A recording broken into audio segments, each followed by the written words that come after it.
सह्याद्रीच्या पर्वतरांगात पाऊस बरसतोय आणि याचाच परिणाम म्हणून उत्तर पुणे जिल्ह्याच्या आंबेगाव तालुक्यातील डिंबे धरण खऱ्या अर्थानं या ठिकाणी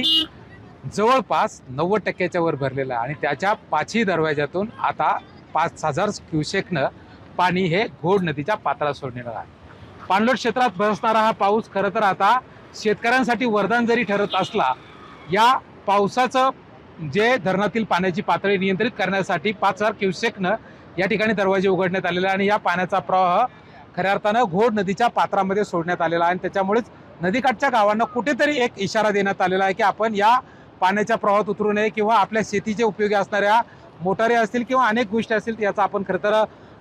अंदाज घ्यावा आणि पाण्याच्या प्रवाहामध्ये उतरू नये। त्याचप्रमाणे गेल्या वर्षाच्या तुलनेनं हे धरण 65% भरलं होतं, परंतु यंदा हे धरण मात्र 90%च्या पुढे जाताना आपण पाहत आहोत आणि या धरणाच्या पाण्याच्या 5ही दरवाजे उघडल्याने पाण्याच्या प्रवाहाचा वेग मात्र मोठ्या प्रमाणात वाढलेला आहे आणि यामुळे शेतकरी राजांचं कुठेतरी